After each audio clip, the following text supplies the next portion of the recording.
They can come on out and have it, and we are going to be doing a hearing.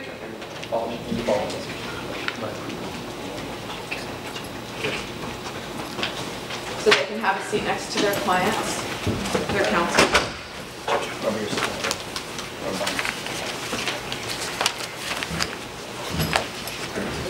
Deputy District Attorney Ryan Dibble for the people, Your Honor. All right, thank you. This matter was sent to me from Department J for purposes of a bail review and what's called a 1275.1 motion.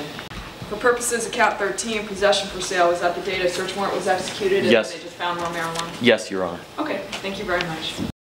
To just start off by, letting the court know a little bit of the procedural history, because I think it is relevant for purposes of bail in this matter. Great. This matter occurred over a year ago. Both Mr. Grumbine and Mr. Byron were originally afforded $25,000 bail, and they were released after they posted that bail. So there was a determination made based upon information that was provided to the jail, to the DRO, and they received that $25,000 bail. They posted it. It was exonerated by operation of law pursuant to the penal code, and they have had no failures to appear, no other issues since that time. Both Mr. Grumbine and Mr. Byron have both been in constant communication with our office. They have remained Orange County, LA County and Riverside County residents. They have been available to talk with the district attorney. As a matter of fact, the district attorney's office actually reached out to us on this case in anticipation of filing. They released a good portion of discovery to us, and they set up a meeting for us to come in and discuss this matter. In a case where you're setting a high bail amount, it's certainly worth considering both defendants' position that they've been out of custody for over a year. The district attorney's office, for at least the past 30 days, has been full aware of how they're going to proceed on this case and has made no secret of the severity of the charges. They've told me that they're going to come after both of these clients for many felony counts. So they're very well aware of what's at risk, what's at jeopardy, all those facts. They came into court voluntarily to surrender themselves, understanding full well what the bail amount was going to be, knowing full well that they were not going to be able to post that bail. They voluntarily surrendered into custody. These are two individuals, based on the nature and the severity of the charges and based on their past patterns of behavior with regards to this case, who have openly held themselves out and made themselves available to the court, to the judicial process, voluntarily, all through their own volition.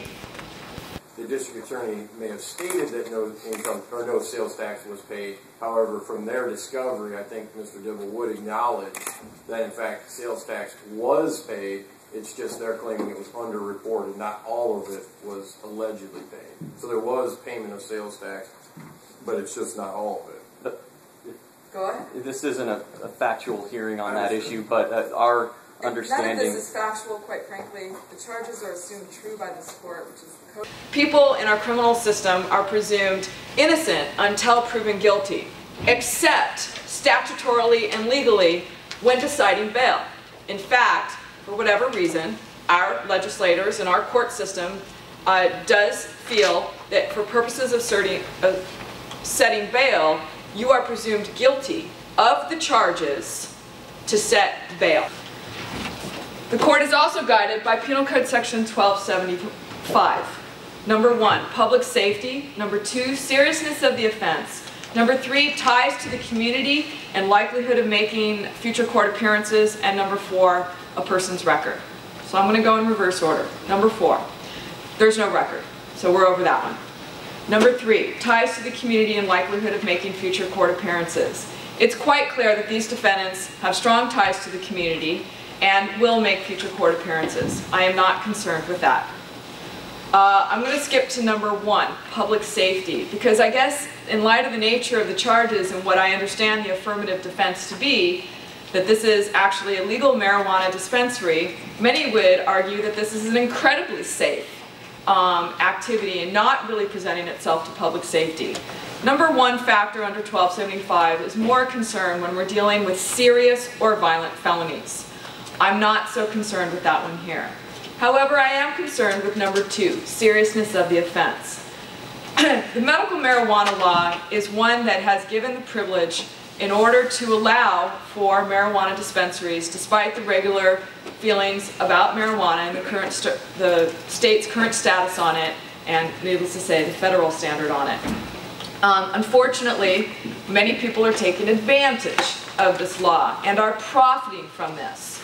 I see many members of the community in this courtroom who they may not be part of this. As far as they're concerned, they are valid card users who have valid medical marijuana needs out in the community, and here is a location that they were being given to go get it.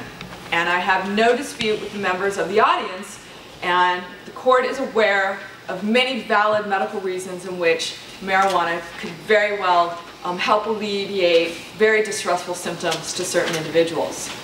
The problem lies with if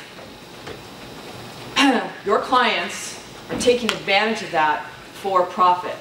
And technically the victims then are these folks, in the sense that they thought they were going to a reliable source, and then in reality your clients are taking advantage of the law, taking advantage of some loopholes of the law, and really doing a discredit to the law on something that we really tried to help, and now they're doing for profit.